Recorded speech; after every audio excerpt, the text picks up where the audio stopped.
नमस्ते दोस्तों, मैं अभिनव केमिस्ट्री पर आपका स्वागत है। तो दोस्तों, जैसा कि आज आप जानते हैं कि मैंने इसके पहले आपको अंशाल पेपर के लिए 2021 का अंशाल पेपर आपको सॉल्व करा दिया। आज देखिए 2020 का एक अंशाल पेपर है जो कि मेरे पास यहाँ पे है, और यहाँ पे इसमें 2020 इसी तरह से निरंतर एक एक साल पीछे का जो भी है वो आपको मैं बताता रहूँगा। देखिए दोस्तों, सबसे बड़ी बात क्या है कि अंशाल पेपर को सॉल्व कराने का सबसे बड़ा मतलब ये है कि आपको एक साथ सारी चीजें मालूम हो जाएंगी कि जो क्वेश्चन का कलेक्शन है वो एक साथ आपको मिल जाएगा।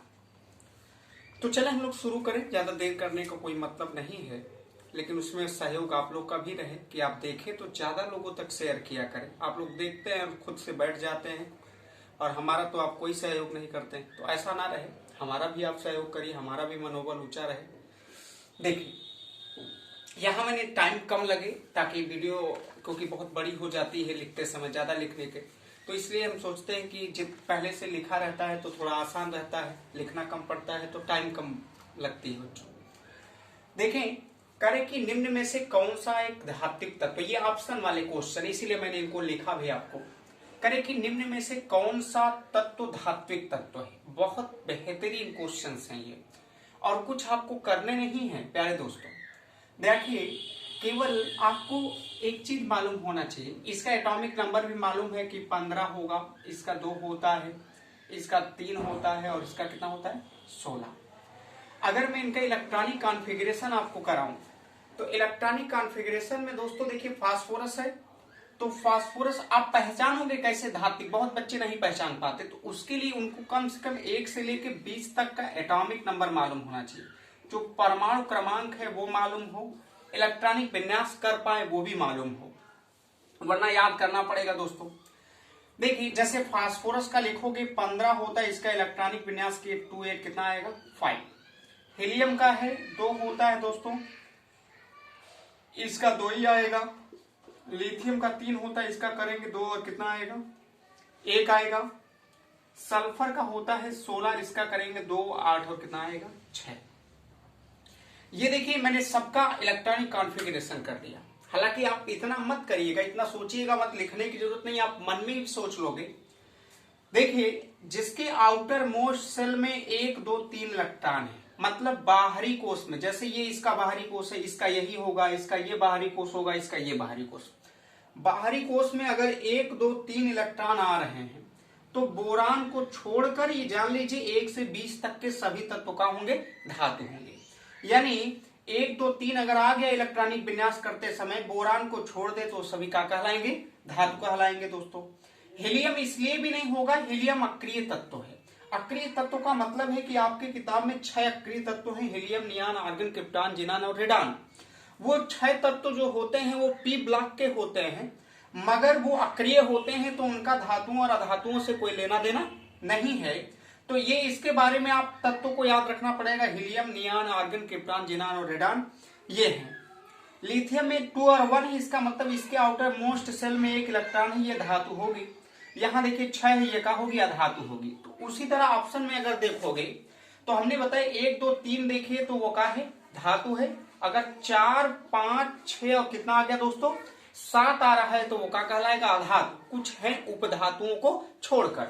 तो यहाँ 15 ये अधातु है, इसको छोड़ दीजिए क्योंकि इसके आउटर मोस्ट सेल में कितना है 5, 3 या 3 से कम नहीं आया। हीलियम मैंने कहा अक्रिय तत्व, तो ये भी छोड़ दीजिए। यहां देखिए लिथियम के बाहरी कोष में कितने इलेक्ट्रॉन आए, 1, हमने कहा 1 2 3 इलेक्ट्रॉन आ रहे हैं तो क्या होगा, धातु होगा दोस्तों। तो इसका मतलब ये ऑप्शन आपका सही है, और ये भी 16 है फास्फोरस के बाहरी कोष में, ये ऑप्शन का है गलत है। तो इस हिसाब से आप आसानी से चेक कर ले जाओगे कि इसमें धातुएं कौन सी हैं। दूसरा दिया है आपको, कौन सा कार्बनिक यौगिक असंतृप्त हाइड्रोकार्बन है। बहुत आसान है दोस्तों। देखिए, अगर मैं इसका पहला ऑप्शन मिटा के ऊपर समझाने के लिए यहां पे अगर इसको हटाऊं दोस्तों, ये अगर देखें क्या कह रहा है इसमें, बहुत आसान है ये एक बात, कह रहे कि कौन सा कार्बनिक यौगिक असंतृप्त। असंतृप्त याद रखिएगा। देखिए, हाइड्रोकार्बन आप जानते अगर होंगे, पढ़े होंगे, तो हाइड्रोकार्बन में 2 पार्ट होते हैं, एक संतृप्त एक संतृप्त हाइड्रोकार्बन होता है दोस्तों, और एक का होता है असंतृप्त हाइड्रोकार्बन। देखिए संतृप्त हाइड्रोकार्बन में एक लोग आते हैं जिनको हम क्या कहते हैं, एल्केन कहते हैं, और असंतृप्त हाइड्रोकार्बन में दो लोग आते हैं, एक आपका एल्कीन कहलाता है और एक का कहलाता है एल्काइन कहलाता है। देखिए जिसके अंत में एन लगा होगा वो एल्केन, या कार्बन कार्बन के बीच में एक डंडा लगा होगा वो भी क्या होगा, एल्केन होगा। जिसके अंत में इन लगा होगा या कार्बन कार्बन के बीच में दो डंडा यानी दो बंद होगा वो भी किस में आएगा, एल्कीन में आएगा। एल्काइन में जात अंत में क्या लगा होगा, आइन लगा होगा, इसके कार्बन कार्बन के बीच में कितने बॉन्ड पाए जाएंगे, 3। तो इसका मतलब है आप समझ गए होंगे, जिसके अंत में इन जुड़ा है वो क्या होगा, एल्कीन का, जिसके अंत में आइन जुड़ा होगा वो एल्काइन का। हालांकि एल्कीन और एल्काइन दोनों किसके सदस्य होते हैं, असंतृप्त हाइड्रोकार्बन के। जिसके अंत में एन लगा होता वो किसका होता है, संतृप्त का। लेकिन पूछा किसका है, असंतृप्त का। तो अगर आप देखोगे पहला ऑप्शन तो पहला एन आ रहा है, इसके अंत में क्या लगा है, एन। एन इसका मतलब एल्केन का सदस्य, और एल्केन का होता है संतृप्त, इसका मतलब पहला ऑप्शन गलत है। दूसरा भी एन लगा है, मेथेन है, ये भी गलत है। यहां पे इन लगा है जात में, तो इसका मतलब अगर इन लगा है तो किसका सदस्य है, एल्काइन, एल्कीन का है, और एल्कीन किसके अंतर्गत आता है, असंतृप्त। इसका मतलब है कि ये ऑप्शन आपका क्या है, सही है। एथिलीन ही आपका सही ऑप्शन है दोस्तों। और ये तो आपको दिया है एथिल अल्कोहल, एथिल अल्कोहल, ये अल्कोहल का सदस्य है। तो अल्कोहल से हमें हाइड्रोकार्बन से कोई लेना देना नहीं है, क्योंकि हाइड्रोकार्बन में हम कह रहे हैं संतृप्त और असंतृप्त आ रहे हैं। तो इसका मतलब है कि एथिल अल्कोहल ये ROH वाला है, इसमें OH समूह OH आता है तब ये बताता है क्या है, अल्कोहल है। तो ये भी ऑप्शन गलत है, इसका मतलब एथिलीन आपका क्या है, सही है। इनके नाम भी आप जानते रहिए, इसको हम C2H6 पढ़ते हैं जो एथेन को। मेथेन को प्राकृतिक गैस जिसे कहा जाता है CH4 है इसका नाम। इसको एथिलीन को आप C2H4 पढ़ सकते हो, और एथिल अल्कोहल का अगर नाम लिखना चाहते हैं तो CH3 CH2 और यहाँ का होता है OH होता है। तो इसी में देखिए कार्बन कार्बन के बीच में डबल बॉन्ड मिलेगा, यहाँ सब सिंगल सिंगल होगा, और यहाँ तो ये अल्कोहल है। तो इसका मतलब ये ऑप्शन आपका क्या होगा दोस्तों, सही होगा। चले नीचे वाला अगर आएंगे देखेंगे, तो नीचे वाले में अगर हम कह रहे धोने के सोडा, इनका नाम लिख दे, आप खुद लिख दे जाओगे। इनका नाम अगर लिखोगे तो इसको हम पढ़ते हैं बच्चों बेकिंग सोडा। बेकिंग सोडा पढ़ा जाता है, या इसी को आप खाने वाला सोडा भी कह सकते हैं, खाने वाला सोडा कह सकते हैं, ये हो गया। इसको हम कह सकते हैं धामन सोडा, धामन सोडा, या धोने वाला सोडा, या धोने वाला सोडा आप कह सकते हैं। ये विरंजक चूड़ है, विरंजक चूड़ है, या आला भी आप कहते हैं। और ये है कास्टिक सोडा, कास्टिक सोडा। इसका रासायनिक नाम है सोडियम बाइकार्बोनेट, इसका रासायनिक नाम सोडियम कार्बोनेट डेकाहाइड्रेट कहिए, या सोडियम कार्बोनेट भी कह सकते हो। इसको कैल्शियम ऑक्सीक्लोराइड कहते हैं, इसको कास्टिक सोडा यानी सोडियम हाइड्रोक्साइड कहते हैं। तो नाम से ही आप जान जाओगे बच्चों, बेकिंग सोडा खाने वाला सोडा है, तो अब खाने वाले सोडे को तो आप ऐसा कर नहीं सकते धोने में उपयोग करोगे, इसका मतलब ये ऑप्शन गलत है। यहाँ करें धामन सोडा मतलब धोने वाला, और यही आपसे पूछा है, इसका मतलब यही ऑप्शन का है, सही है। विरंजक चूड़ ये भी आपका गलत है, कास्टिक सोडा भी आपका का है दोस्तों, गलत है। तो ये हो गए देखिए ऑप्शन वाले क्वेश्चन, और हमें पूरी तरह से आशा भी है कि आप अच्छे से समझ गए होंगे कि ये चीजें आपको आ गई होंगी। अब देखिए हम आगे अगर चले, आगे आप देखिए अब छठे क्वेश्चन, ये ऑप्शंस वाले क्वेश्चन खत्म हुए। तीन ही तीन एक मॉडल पेपर में ऑप्शन दिया है बच्चों, तो तीन ही तीन भी आपको मैं बता रहा हूं, इसमें कई चीजें बता दे रहा हूं, इनका नाम और आप चीजें भी जान जाएंगे कई ठो। चलिए आगे देखिए कितना आसान है ये, खाली बच्चों को लगता है कि बहुत टफ है, लेकिन काम करेंगे तो बहुत आसान है। अगला क्वेश्चन छठा आपको दिया है, देखिए दोस्तों छठे के का में ऑप्शन है, ये ऑप्शन ए है आईपीएससी नाम लिखना, ये संरचना बनाना है, दिया है निम्नलिखित, या इसे लिखने का कोई मतलब नहीं दोस्तों है, आप सीधे मैं लिख दे रहा हूं और आपको करना का है मैं वो आपको बता दे रहा हूं। प्रोपेनॉल 2 दिया है पहला, दूसरा आपको दिया है पेंटेनल। इन्हीं का आपको बनाना है स्ट्रक्चर, जैसे कभी कभी आईपीएससी देता है नाम बनाना होता है, वैसे यहां पे आपको नाम दिया है और आपको स्ट्रक्चर बनाना, संरचना बनानी है। देखिए संरचना बनाने के लिए आपको समझना पड़ेगा। देखिए जातियां क्या हैं उनको आप समझ लीजिए। यहां आल है, आल का मतलब ये है कि ये एल्कोहल का है, जिसमें कहा जुड़ा होता है OH। पेंटेनल अंत में अल है, अल का मतलब ये हो गया कि ये CHO समूह जुड़ा है। देखिए जिसमें OH होगा उसमें आल लगा होगा, जिसमें CHO होगा उसमें क्या लगा होगा, अल। और एल्कोहल के लिए जात देखिए आल लगाई जाती है, और CHO एल्डिहाइड के लिए जो जात होती है वो क्या लगाई जाती है, अल। यानी आल और अल दोनों हैं। अब इन्हीं दोनों में आपको करना है। देखिए स्ट्रक्चर कैसे आप बनाएंगे। सबसे पहली बात आप देखें, प्रोपेनॉल दिया है, प्रोपेन, प्रोप का मतलब कितने कार्बन, 3 कार्बन हो जाएंगे। 3 कार्बन आप स्वेच्छा से अपने खींच लीजिएगा। प्रोपेन, प्रोपेनॉल 2 दिया है, मतलब इसमें जो OH जुड़ा होगा वो किस नंबर पे जुड़ा होगा, दूसरे नंबर पे। चाहे इधर से गिनती करिए चाहे इधर से, यहां OH जोड़ दिया गया और इनके बीच में सिंगल बॉन्ड ही लगेगा बच्चों, याद रखना सब में सिंगल बॉन्ड लगाएंगे आप लोग। अब देखिए इनको कुछ और करना नहीं, ये करे प्रोपेन, प्रोपेनॉल 2 पे, इसका मतलब दूसरे पे, अगर इसको पहला माने इसको दूसरा माने और इसका तीसरा, तो दूसरे पे क्या लग गया, OH, बैलेंस हो गया।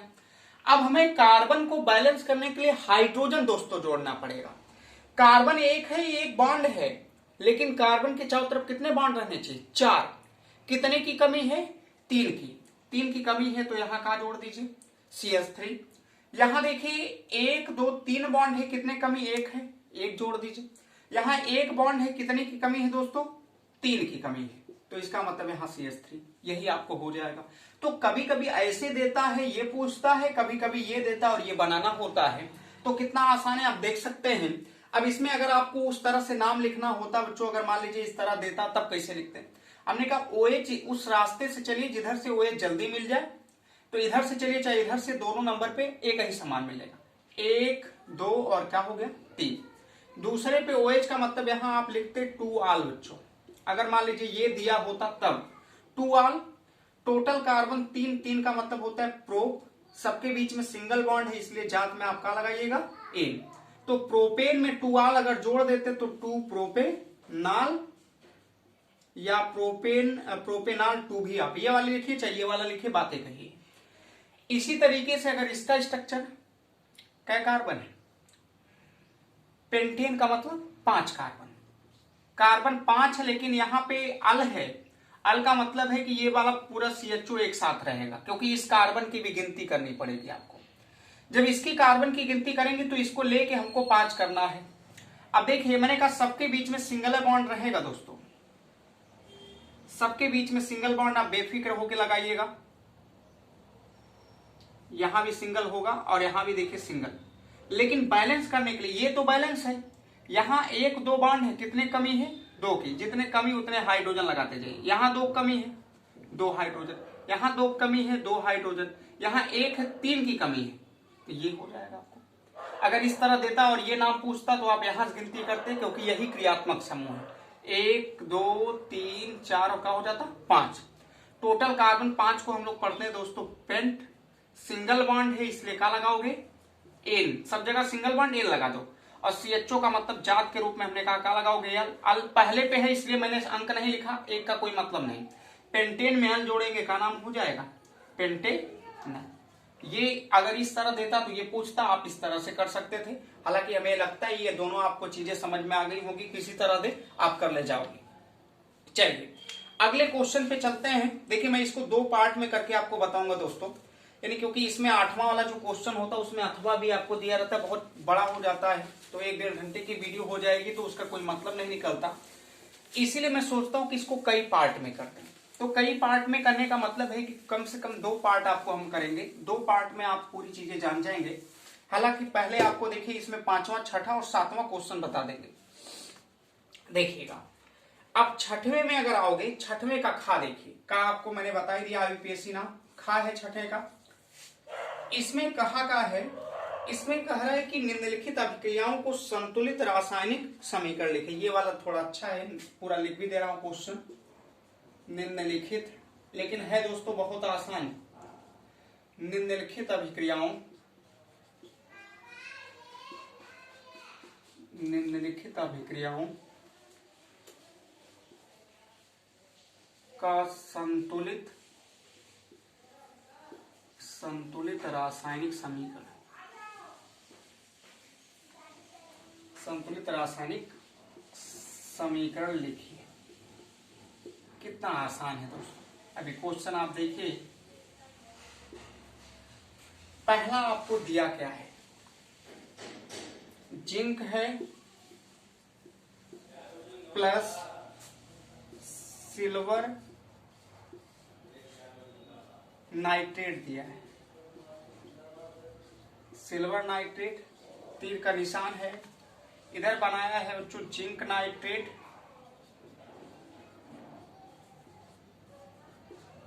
प्लस सिल्वर,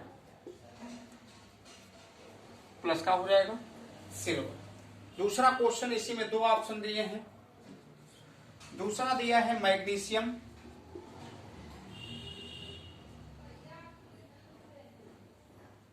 मैग्नीशियम है प्लस हाइड्रोजन क्लोराइड है। तीर का निशान है दोस्तों, यहां दिया है मैग्नीशियम क्लोराइड और प्लस हाइड्रोजन दिया है।